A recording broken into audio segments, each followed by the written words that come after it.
market movers. This is The Pulse with Francine Lacqua. Well, good morning, everyone, and welcome to The Pulse. I'm Francine Lacqua here in London. Now, tensions in the war, of course, ratcheting up over the weekend as the U.S. Navy seized an Iranian cargo ship in the Gulf of Oman. Now, it's the first such seizure in the U.S. blockade of the Strait of Hormuz. Trump and Iranian officials have offered differing views on the next stage of the war, with the 10-day ceasefire set to expire this week. Well, we're now joined by Bloomberg Horizons anchor Jumana. Jumana, what's the latest around the state of traffic in Hormuz? Well, it's been a pretty dramatic weekend in terms of developments around the strait, Francine. There was a lot of optimism on Friday that perhaps the strait was going to be fully reopened again, in reference to a post that the Iranian foreign minister put up, Abbas Araghchi, suggesting that they were going to open it to commercial vessels. And that prompted a response out of President Trump, thanking all parties involved. He even thanked Iran, but then also reiterated that the U.S. naval blockade was going to stay in place. And because of that, that did not go down well with the IRGC. And by Saturday morning, they had reaffirmed their right to control and restrict all of the vessels that were going through. There were reports of gunfire, allegedly, on two Indian vessels that were attempting to pass through the strait. Many vessels also decided to abandon their journey. And then, of course, you wake up this morning with U.S. CENTCOM announcing that they had seized an Iranian-linked vessel after giving them 6 hours warning to abandon their own journey into the Strait of Hormuz. So we've gone from a situation whereby I think many people were optimistic on Friday that we were going to see the right steps in terms of a full reopening, but we are essentially back to a standstill. No vessels are going through, and we still have hundreds of ships abandoned and sitting, not abandoned, but still sitting in the Persian Gulf, waiting to get, number one, approval to get through the strait, and number two, the removal of the danger for them to do so. So at this point, there has not been progress at all in terms of the free passage of the Strait of Hormuz, through the Strait of Hormuz.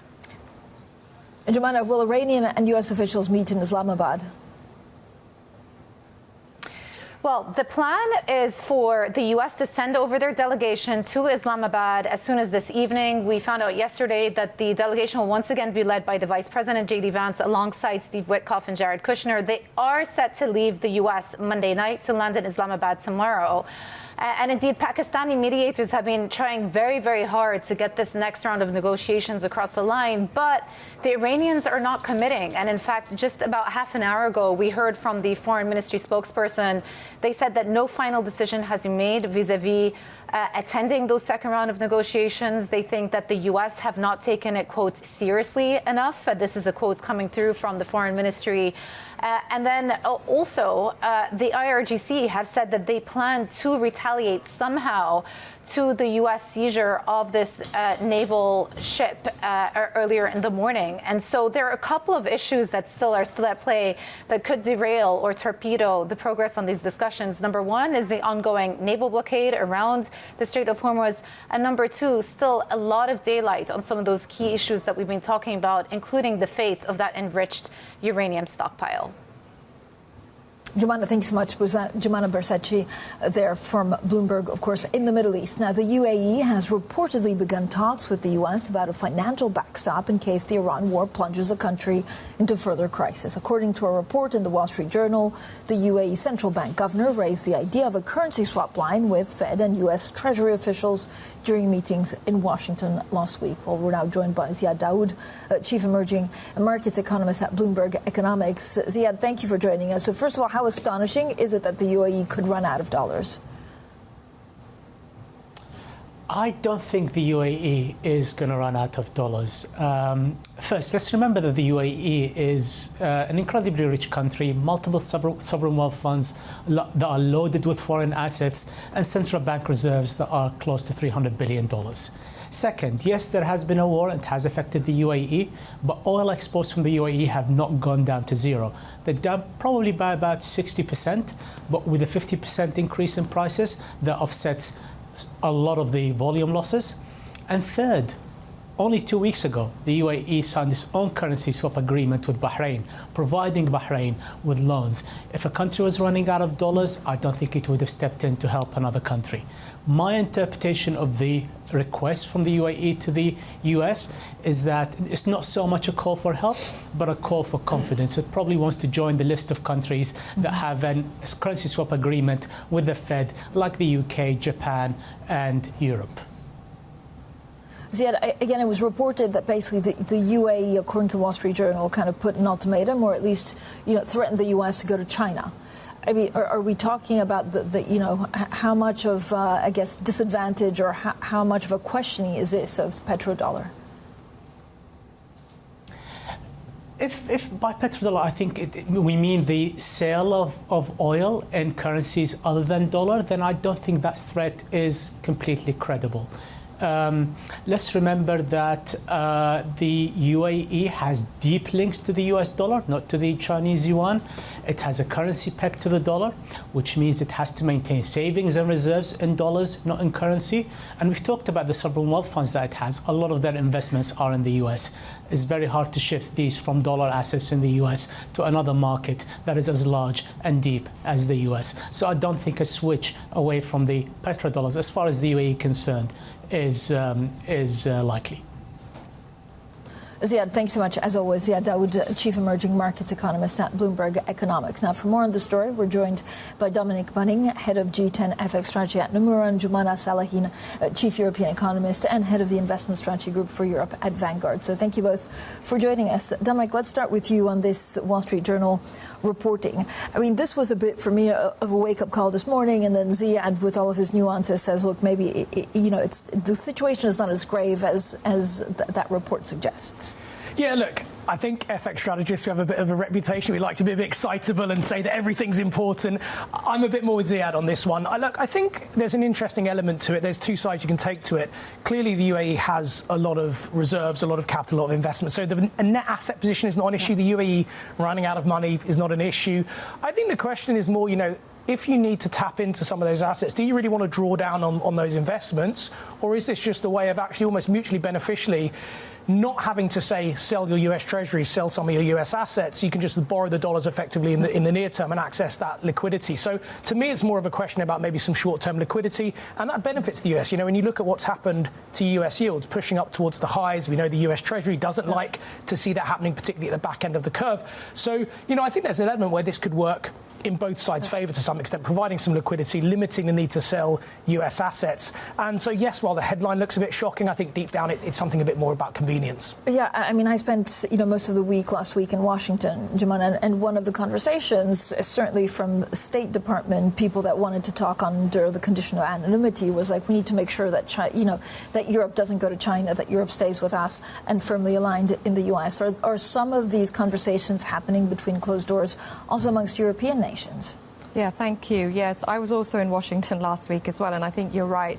The geopolitics of the situation is very complicated. Many people, it's not just US and Iran. There are other players involved. Yeah. We've mentioned some of them. And I think that's why, the negotiations and how the dynamics of it plays out. And like talking about the swap lines, that's actually quite standard, really, in times of crisis. It could be a risk management approach, as well as we heard from others, that just kind of getting that in play if it's needed. Because at the end of the day, in our base case scenario, we are assuming a moderate scenario where this could last 1 to 2 quarters with elevated oil prices. So I think that's really what we're thinking about. Yeah, so what does that do to currencies? If we are talking, 1 or 2 quarters is a long time. I feel like the more immediate market participants think this can be over in 2 weeks. Yeah, it's really fascinating, actually, because, you've almost been through a full cycle of reaction where the first 2 to 3 weeks of this conflict, FX was reacting pretty much solely to the oil price or to commodity prices.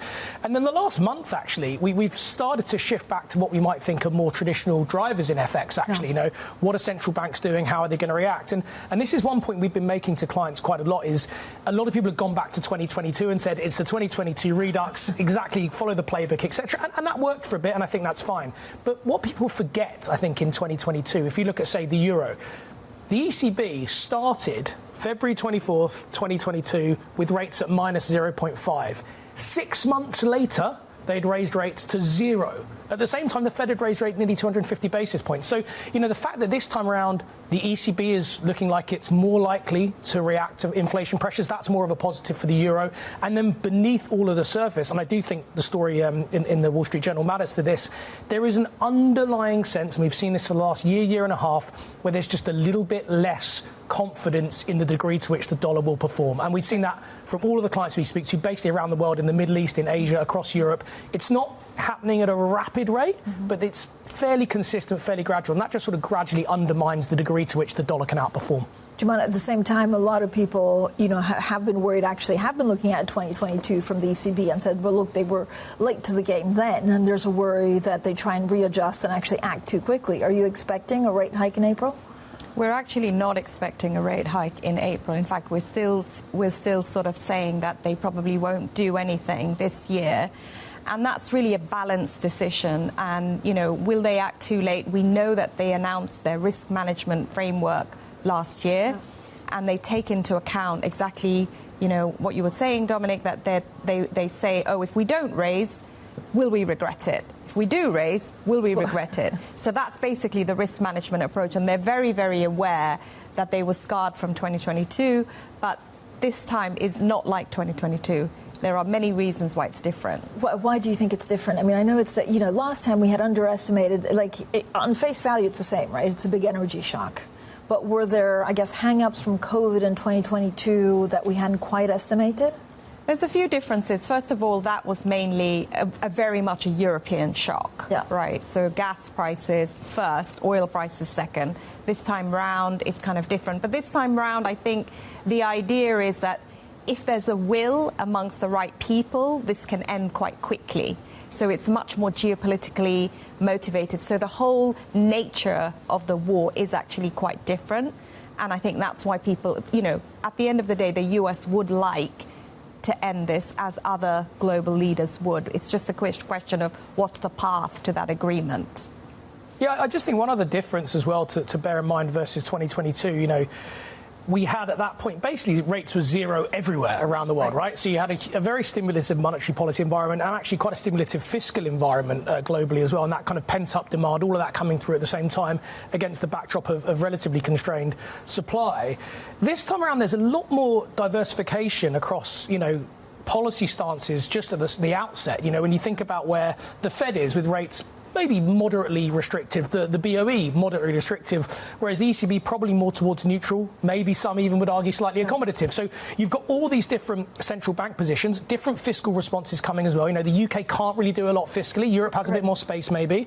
And we think that's going to be something that really feeds into currency performance over the next, 3 to 6 months. I mean, Dominic, what's your take on the Bank of England? Again, very complicated. It's a small open economy, extremely dependent on energy prices, and also the rate differential between the ECB and Bank of England. I'm not sure how you justify it today. Yeah, I mean, I'm more on that camp that I think the BOE is more likely to gradually see rates come down, or if you're in a situation where rates need to go up, the ECB would hike a bit faster. Ultimately, when you look at the labour market in both economies, the UK labour market is nowhere near as tight as Europe. We've already seen some of the hawks, interestingly, at the BOE, and Megan Green made some interesting comments the other day. Andrew Bailey touched upon it as well. The labour market is not as strong as it was back then. Wage pressures are not coming through as strongly. We'll see tomorrow with the labour market data just how true that is. But sequentially, we're not seeing this really strong wage demand, in the UK. And I think that's something that limits the need for the BOE to react in a hawkish manner this time around. I mean, overall, and as you say in your great notes, geopolitical shocks tend to have short-lived market impacts historically. But that's very true now. And given the enormity of actually this energy shock, I don't know whether markets are just trying to latch on to good news. I think it's what we were talking about, that there is the hope that this is going to be short, it's going to end, it's temporary, and that's why markets are optimistic. However, that said, bond returns are down, equities are down. It's a bad time for investors. Some of the commodities, gold and silver, which we traditionally see in crisis time rise, are down. So from the investor point of view, there's nowhere to hide. So this is kind of worrying for the investor, but they are smaller moves. should we really start worrying about stagflation or stagflation risks? I mean, we have got a stagflationary shock, and at the end of the day, we are seeing the stagflationary impact on the economy. In other words, inflation is up, and it's going to be up this year because no matter what, oil prices are high. There have been physical disruptions to oil, so this elevated price of oil is going to be there, and inflation is going to be there this year. And it is going to hit households, right? And there's nothing that a central bank can do it, given the lags in policy. You have to look through that. So inflation is up, growth is down because you've got less money to spend on other goods, so growth goes down. And that stagflationary shock, unfortunately, is bigger in Europe because we're an importer of energy. Dominic, overall, I mean, what do you make of like Asian currencies? Because again, it's quite striking. I mean, it was striking for me in Washington to really be reminded how much some of these economies are suffering because of the energy shock. Yeah, I mean, it's similar to G10 in some respects. You know, a very diverse or a differentiated approach we're taking. We really think the renminbi in China is well placed to benefit. Actually, you know, we can talk a little bit about some of the underlying themes, long-term themes, but actually even more. Sorry, my earpiece is falling out. From That's never a good omen on a Monday. From a short-term perspective, you know, we're seeing greater signs that inflows are coming back. We think there's still some room for the policymakers to allow a bit more strength. So, you know, China, relatively big, isolated kind of economy in some respects. We think the renminbi can do quite well. Places like Thailand, India, much more exposed in terms of the fuel shock and potentially need to react a little bit differently. So I think there's, again, this real scope for diversification or differentiation when you look at each individual country, especially now we've had that first month of the shock. Everything kind of moved in a similar way, as sort of a homogenous move. And now we're starting to see much greater signs that investors are saying, well, I actually think this economy can hold up okay. This central bank will do that, this central will do that. And you can allocate capital a little bit more differently in that sense. Okay, thank you both for joining us. Dominic Bunning, head of G10 FX strategy at Nomura, and Jumana Saleheen, a chief European economist and head of investment strategy group for Europe at Vanguard. Coming up, Bulgaria's former president sweeps to power, promising to wipe out corruption. We'll have plenty more on that next, and this is Bloomberg.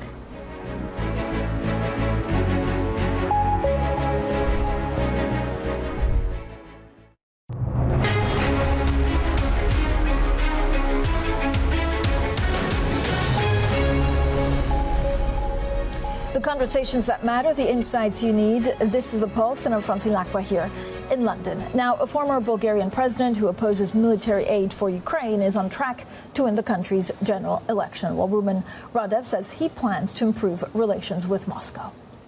I hope that we will develop practical relations with Russia based on mutual respect and equal treatment. This is our approach to Russia.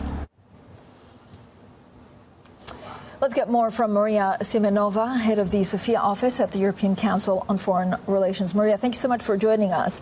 Does Europe now have its new Orban just a week after the original troublemaker was ousted from office? Former President Rumen Radev has made a few comments during presidential campaigns, which became a bit softer during this parliamentary campaign. First of all, it's important to say that he's not a new political player on the Bulgarian political scene. He has been president since 2017, and therefore he had this platform from which to address the Bulgarian people. Because of those statements that he made opposing support for Ukraine and the famous one of Crimea being Russian, many fear that we might have a new Orban in Europe. It's important, though, to mention a few differences. Even though it's a big win for his newly created political party, he does not have, for now, absolute majority that would allow him to build whatever Viktor Orban built in more than a decade in Hungary, that allowed him to strongly oppose decisions within the European Union, mostly on Ukrainian sanctions against Russia. So for now, I think it's very early to say that there is a new Orban in Europe.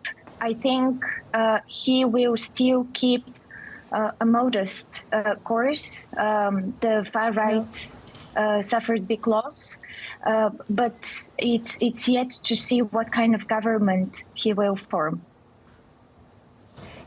Maria, I mean, Redov has repeatedly, of course, opposed some of the sanctions against Russia. He's also been against aid to Ukraine. So, you know, how much does his win actually change completely Bulgaria's geopolitical stance?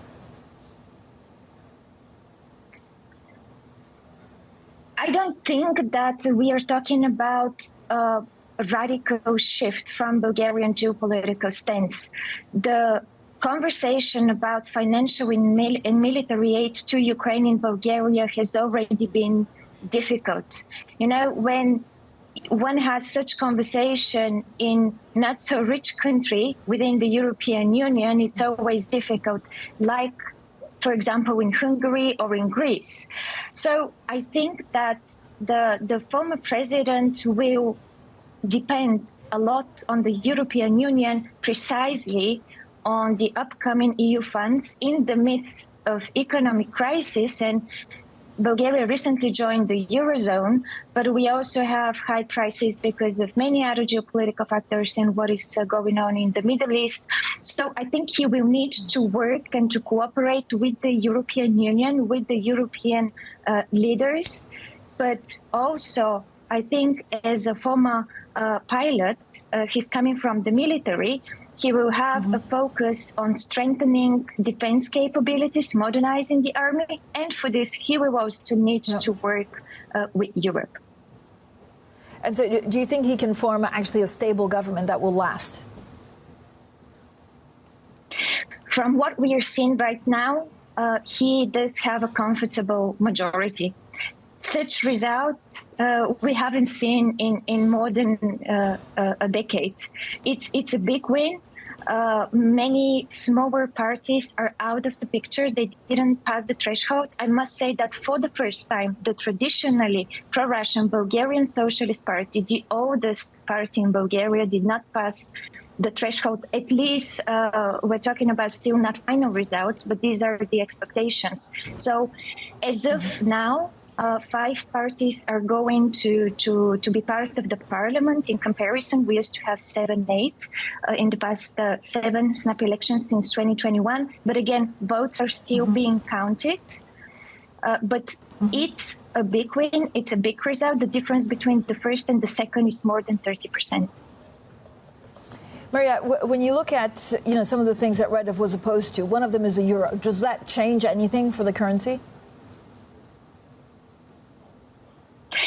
He used to oppose the Eurozone, not exactly opposing the Eurozone itself, but he he put forward the idea of a referendum for Bulgaria joining the Eurozone. I think this is irreversible decision. I think what he bet on was the economic factor, the fact that prices are rising. But I think it's clear that prices are rising for reason outside of Bulgaria joining the Eurozone. So I think he will now have to focus on economic measures. And as I said, to do this, he will have to work with the European leaders and the EU. Maria, thank you so much. Maria Simeonova, there, head of the Sofia office at the European Council on Foreign Relations. Coming up, we discuss the latest developments in the Iran war with Hasan Alhasan from the International Institute for Strategic Studies. We'll not only talk about oil, but we'll also talk about the markets at large after what was a pretty fraught weekend for anyone trying to cross the Strait of Hormuz. Oil jumping, stocks, U.S. stocks and treasuries are lower after a pretty turbulent weekend in the Middle East, which really cast doubt on the prospects for peace talks ahead of this looming ceasefire deadline. More on that shortly, and this is Bloomberg.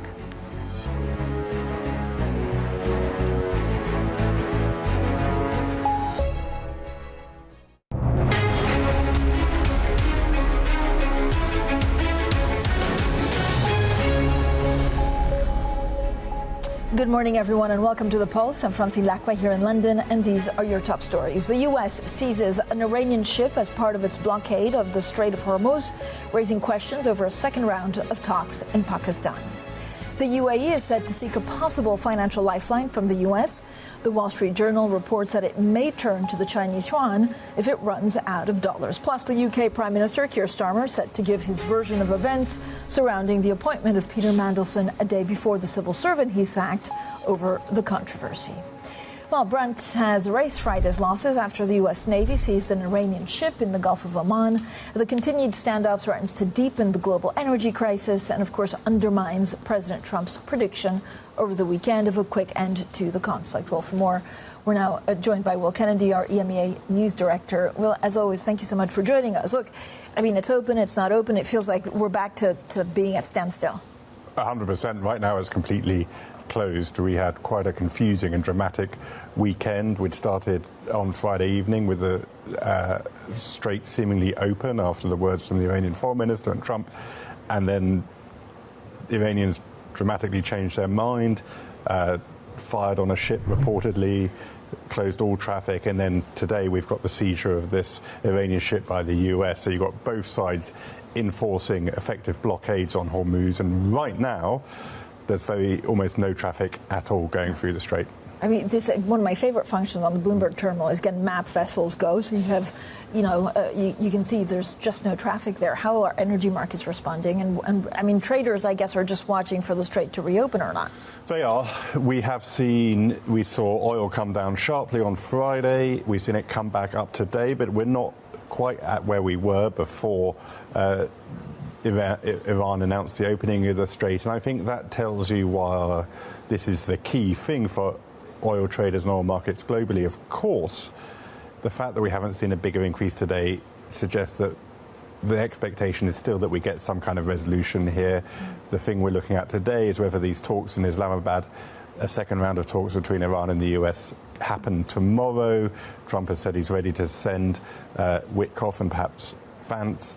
The Iranians have not committed yet, but I think if those talks happen tomorrow, it will be a sign, and traders will probably continue to think that eventually this gets resolved. Well, thank you so much, as ever, Will Kennedy there with the very latest on the Strait of Hormuz and the price of oil. Now, the Israeli military has told the residents of dozens of villages in South Lebanon not to return. Israel's defense minister says the military has been instructed to use full force in Lebanon if troops face any threat, even during the current ceasefire. Well, Bloomberg's Dan Williams joins us now from Jerusalem. Dan, good morning. Is the Lebanon ceasefire in trouble?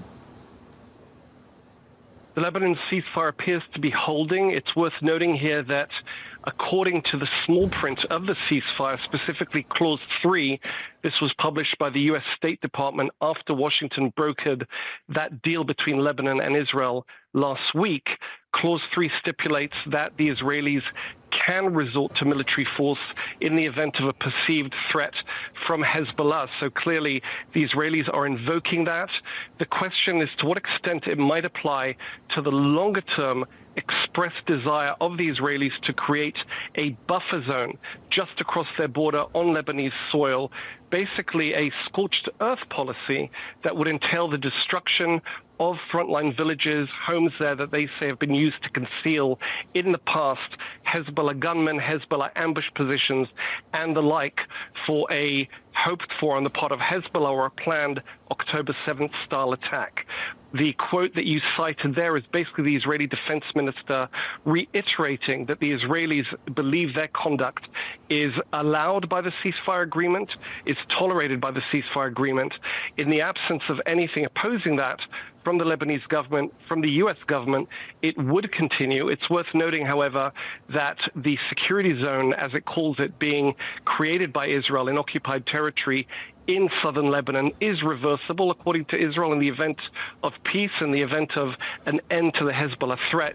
The Israelis say they would allow back those hundreds of thousands of displaced Lebanese. One imagines, however, that when it comes to those frontline buildings, those frontline houses that are being demolished, those Lebanese villagers will not have homes to return to.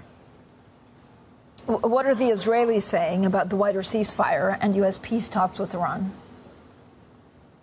The Israelis are waiting to see what Trump will say. Trump, the United States, that's the senior partner in this arrangement. This was clear from the outset. The Israelis, while really exercising a degree of military parity with their American allies during that war and waging a parallel second front against Hezbollah, an Iranian ally, in Lebanon. When it comes to diplomacy, they really have to submit to what Trump wants. They don't have a place at the table. There are no direct contacts between Israel and Iran. Iran refuses to recognize Israel. Pakistan has yet to recognize Israel, so even as host country, it wouldn't be in any rush to admit Israelis to that negotiating table should the negotiations resume. The Israelis say they're willing to go back to war should that happen. They expect, according to credible Israeli media reports, that Trump, in the event that these talks do not resume in time tomorrow, that Trump will seek another extension to the ceasefire. However, should he carry through on his threats to resume the war, the Israelis would be there by his side. They say there is much yet to be done militarily in Iran to achieve the objectives they set out alongside the Americans. Dan, thank you so much. As always, Bloomberg's Dan Williams in Jerusalem. Now let's discuss further what lies ahead for the Iran war and the conflict in Lebanon. Joining us now is Hasan, Alhasan, Senior Fellow for Middle East Policy at the International Institute for Strategic Studies. Thank you for joining us, Hasan. How do you see the ceasefire holding or not? Thank you for having me. I think at the moment it has held more or less, and clearly there have been multiple violations, including during the very first few days of the ceasefire, with Iran continuing to attack the Gulf states, but then the intensity of those violations seemed to go down. Now, obviously, the remarkable change during the ceasefire period has been the U.S. imposed blockade on Iran. And I think that what that has done is that it imposed a cost on Iran for using its most important point of leverage here, being its ability to disrupt shipping through the Strait of Hormuz. I think both sides would prefer a good agreement over going back to fighting. Clearly, I think the course of the past few weeks has shown that neither side can achieve decisive victory. I think the Americans understand this very well, and the Iranians, I believe, understand this very well. So I think clearly they have already been to Islamabad to negotiate. There's another round of talks that is currently planned. The ceasefire has more or less held despite the U.S. blockade on Iran. And so I think both sides want to secure a good agreement that allows them to come out with the ability to claim some sort of victory. Now, the question is, would they prefer to go back to the fighting if they are unable, if they feel that they are unable to achieve a face-saving agreement? And that's the risk, is that they might prefer actually to fight over a bad agreement. But I think that they would prefer a good agreement over going back to war. So, Hasan, what do you think the way forward for a lasting peace deal is? I mean, you can have ceasefires, but is there an off-ramp also from the U.S., given you could have a deal that's much worse than what was negotiated 10 years ago? Most certainly. It depends on whose perspective, obviously, you're looking at this from. We know what the Iranian 10 list of demands are and what they involve. They're quite maximalist. The Iranians want to continue to have the right to enrich uranium. They're unlikely to give up, at least in principle, the right to enrich uranium, even if they agree on a freeze on uranium enrichment. They want U.S. forces to leave the region. They want comprehensive removal of sanctions. And they want recognition of a certain custodianship right or something to that effect vis-a-vis the Strait of Hormuz. In return, we also know what the U.S. wants, and I think it's clear that at the moment the U.S. attention is on the fate of Iran's nuclear program. President Trump wants to secure a certain freeze on the enrichment of uranium within Iran. He wants assurances about the fate of the stockpile of uranium that Iran has, whether that stays within Iran and gets converted into another form that makes it difficult for Iran to weaponize in the future, or whether that uranium is shipped out of Iran. This will be left to the negotiations. But I think the real risk here, the real danger for the rest of the world, is that Trump essentially obtains assurances about Iran's nuclear program, but withdraws from the region, gives Iran comprehensive sanctions relief that we know Iran will use to rebuild its military arsenal, even before it engages in economic reconstruction. And essentially that leaves Iran with the ability to disrupt the shipping through the Strait of Hormuz essentially at will, without the US really wanting to get involved. So we could end up with a worse deal that essentially only resolves the nuclear issue, but leaves everything else on the table for the region and the rest of the world to deal with. Yeah, it's my understanding, speaking, through people, especially in Washington, that actually the most pressing issues right now is who's in charge of the Strait of Hormuz. So how will that be carved out? That's right. I mean, initially, it seemed as though President Trump was floating the idea of recognizing Iranian rights over the Strait of Hormuz. He seemed to acknowledge the idea of Iran collecting tolls on passage. He even floated the idea of a U.S. and Iranian sort of joint venture on the Strait of Hormuz. I think we're no longer in that situation. The U.S. blockade of Iran, on the one hand, I think clearly shows that it's very difficult for the U.S. and Iran to carve a working relationship around the Strait. And I think there is zero Iranian trust of the Americans going forward and zero Iranian interest in working closely with the Americans on that issue.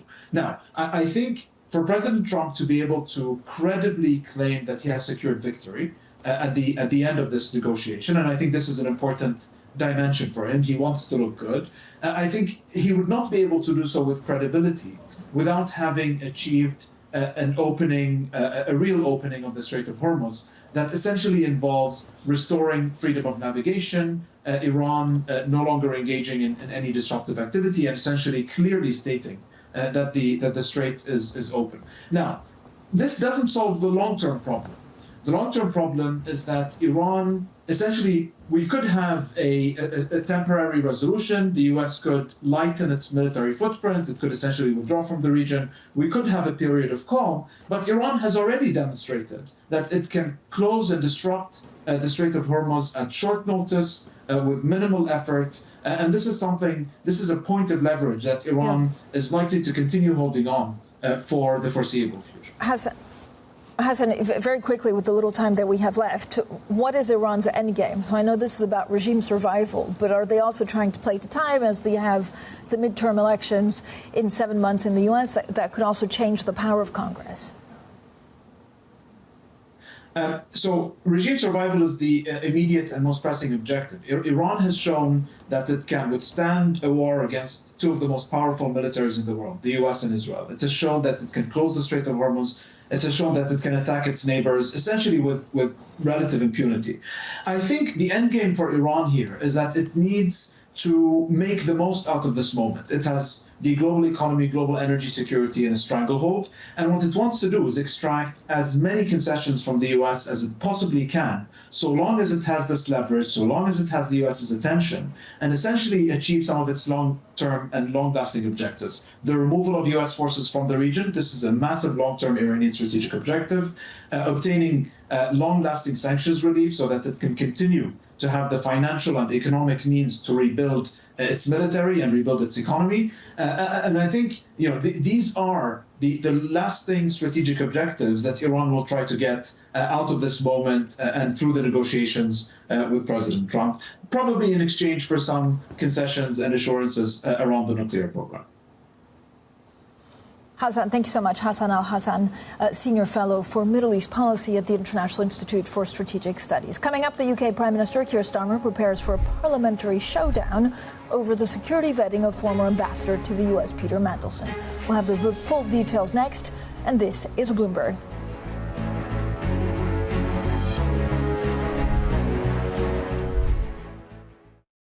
The Bank of England makes its next interest rate decision against the backdrop of conflict in the Middle East. Investors will look to BOE Governor Andrew Bailey for signals on the rate path ahead. Our next decision is at the end of April. A lot will have happened. Tune into Bloomberg for live market reaction and analysis from the studio and on the ground at the Bank of England.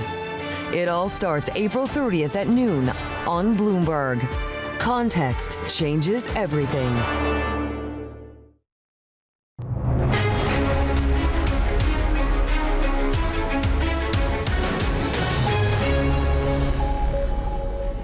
The conversations that matter, the insights you need. This is a Pulse. I'm Francine Lacqua here in London.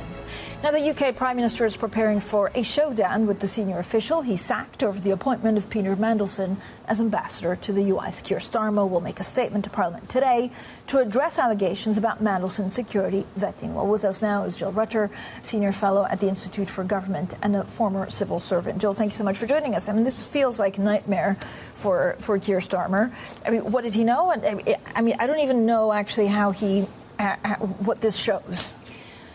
It's quite interesting because I think what it shows is that the Prime Minister is prepared to move very quickly when he thinks he's in danger, and we've seen that a couple of times with very quick sackings of people. There are sort of a growing list of sacrificial victims over the Mandelson affair, which ultimately comes back to the first decision, which was the decision, despite lots of red flags being raised, despite advice from the National Security Advisor, despite advice from the Foreign Office that Mandelson wasn't a suitable appointment and other good candidates were available, to go ahead with that appointment. And everything that we see now flows, if you like, from that initial decision by Keir Starmer.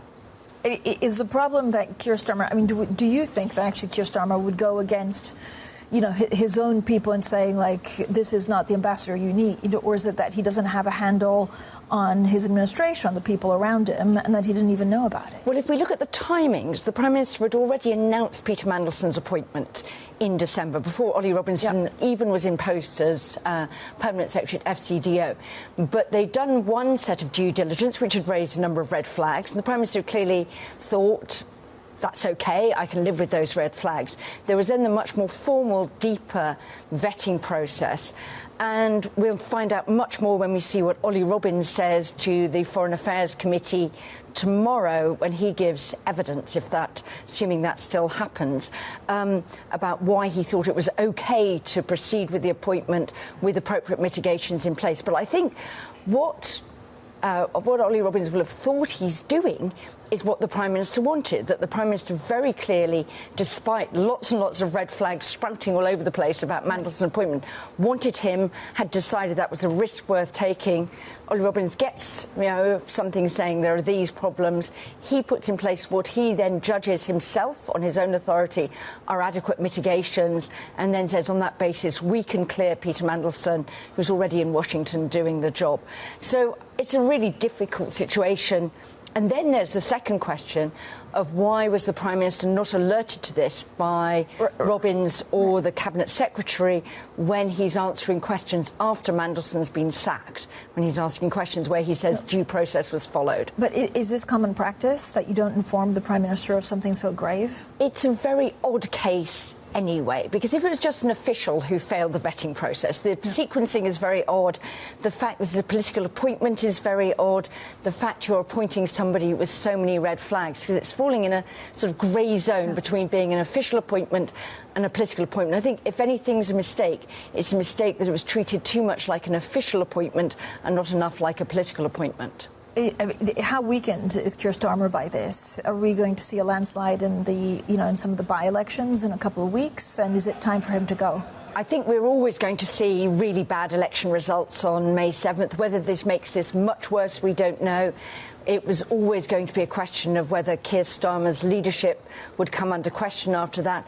I think this is just reminding people again of the problems that Keir Starmer got to earlier in the year and last September over this appointment, which, as you say, is a continuing nightmare. It just keeps on coming back to haunt him and raise questions over his judgment, why he thought it was a great appointment in the first place and so good to sort of ride roughshod over all this counter-advice, and then why he didn't seem to be super interested in what was going on.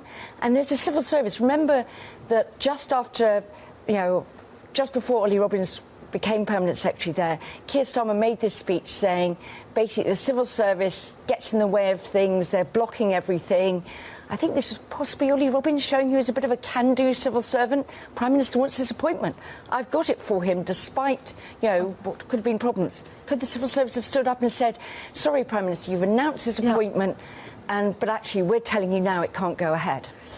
Jill, does the Prime Minister survive this? And again, I don't know what is his biggest fault, seeming weak, being weak, and he'd get over this? It's just adding another chapter in the continuing story of the problems of Keir Starmer in managing Downing Street, in actually being interested enough in what is going on around him, and also his willingness to sort of sacrifice people very, very quickly, which must make quite a lot of people wonder about whether it's actually worth taking the risk of working for him.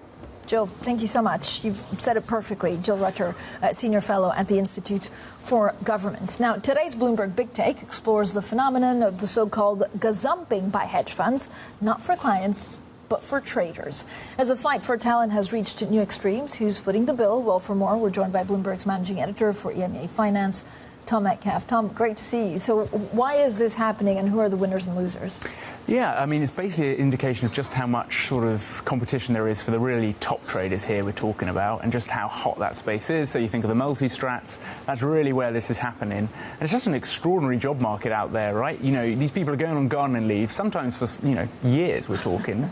And what that opens up for sort of competitors is, you know, there's lots of non-competes, but there is a moment when while they're on gardening leave, no longer on the non-compete, and they can thus be sort of poached from their gardening leave to a totally different firm. So it's quite an extraordinary situation, and just goes to show it's a special sort of job market for this part of finance. Yeah, I mean, gazumping is such a British word. I don't think many people know it, right? It's when you come in and basically just offer more for the same good. It used to be for houses, but now it's also for people and talent. Like, how does it work? Is it, is it headhunters that find you, or are you still on the market if you're on gardening leave, which is also so British? Yeah, exactly. No, yeah, that whole word is definitely a global phenomenon. But yeah, as a Brit, I was like, oh yes, gazumping, of course, I remember that, at least, you know, in better days for the property market. But yeah, no, it's quite an interesting read, because I expect a lot of our maybe US readers will be going, what is gazumping? Read about it, maybe it will catch on. But yeah, no, realistically, in terms of the sort of process, is very much, it might be firm driven, it might be headhunter driven, but yeah, effectively it's obviously quite a hard thing to pull off, right? You need to know where these people are going, when this non-compete opens, when this window is. But yeah, it's fascinating because, you know, someone will be placing, for example, a trader at a firm, and be, you know, the headhunter will need them to go there to get their fee, and then they themselves might get gazumped as well. So lots of money involved. We're talking big figures. And this is what, 15% more, 20% more? I mean, it can be. I think it just depends on the situation, right? Or maybe the right firm, or, you know, different role. Or, you know, in one case we've seen someone offered more capital to sort of build out their team. So it's just a sign of how competitive it is. And I guess until someone's in the building for these jobs, you're never quite sure you've got them. You're never quite sure. Okay, so who else is never quite sure? So UniCredit has now urged Commerzbank, you know, to change, basically. So Andrea Urchel, who wants, Commerzbank, who's the biggest shareholder, I feel like is going like full frontal. Yeah, it feels like it's sort of almost a new phase of this very long-running drama, right? It feels like maybe the gloves are a bit off. He is basically saying Commerzbank as a business, we're going to make it better. Its share price is way overinflated, and basically, you know, kind of we priced in the fact UniCredit will buy it. So it's a really interesting moment. We're expecting next month, you know, that offer to come through where he will inch over that 30%. And I think it's just a fascinating dynamic at the moment. You know, the sort of who's got the upper hand. Commerzbank obviously don't want this, and then seemingly Berlin as well. But how long will that last? I was going to ask, actually, is this all about convincing the German government that this is a good deal, instead of going to other shareholders and saying, look, this is a bank that's undervalued? I think it's still more to the shareholders, this messaging. And, you know, for Urchel believers, this will all be kind of music to their ears, and basically reiterate what they know already. And I think that's the second stage, is, you know, which is the biggest thing, is the political resistance, right? Like, this is going on for so long, you do get a sense there's a little bit of softening, bit of kind of a reality check almost for folk in Berlin, where they're like, you know what, this problem isn't really going away, maybe we have to sort of come to the table. Tom, this started in September 2024. Why only publish the strategy now? Well, that's, I think, what Commerzbank is saying is, you know, there's been huge publicity around this, but in their words, you know, UniCredit have never really come with effectively a formal idea or plan. So that's been a big bone of contention. So my sense, actually, is Urchel released this in part because of that kind of quite public dressing down from Commerzbank, that we need an offer to look at, basically. Okay. Tom, thank you so much. As ever, Tom Metcalf there with the banking beat. Now, on tomorrow's program, we'll be speaking to the Chief Revenue Officer of the French startup Mistral AI. Catch that interview 9:45 a.m. London time tomorrow. Up next, it's Bloomberg Brief, and this is Bloomberg.